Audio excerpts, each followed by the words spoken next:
अस्सलामुअलैकुम नाजरीन, आप देख रहे हैं पीटीएन न्यूज और मैं हूं आपकी होस्ट कुरातुलैन। शामिल करते हैं आज की अहम खबरें।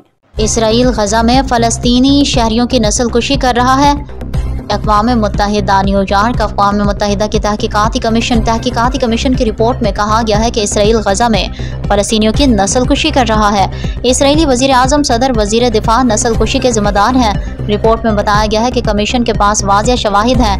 2023 में गजा जंग के आगाज़ के बाद से इसराइल बैनुल-अक़वामी कानून में बयान करदा नस्लकुशी के 5 में से 4 इक़दामात का मुर्तकिब हुआ है।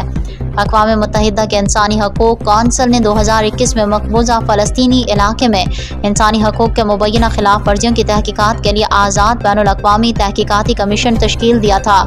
इस कमीशन के 3 रुकनी पैनल की सरबराही जनूबी अफ्रीका से ताल्लुक़ रखने वाले अक़वाम मुत्तहिदा के इंसानी हकूक़ के साबिक़ सरबराह नोवी प्ले कर रही हैं। वो इससे कबल रुवांडा में होने वाली नस्लकुशी पर बने बैनुल-अक़वामी ट्रिब्यूनल के सदर रह चुकी हैं। कमीशन की रिपोर्ट में कहा गया है कि इसराइल हुक्काम और इसराइली फोर्सेस ने 1948 के नस्लकुशी कन्वेंशन के तहत गजा में नस्लकुशी की 5 इक़दामात में से 4 का इर्तिकाब किया। न्यूज स्टूडियो से फिलवक्त के लिए इतना ही। मज़ीद खबरों और अपडेट से बाखबर रहने के लिए देखते रहें पीटीएन न्यूज।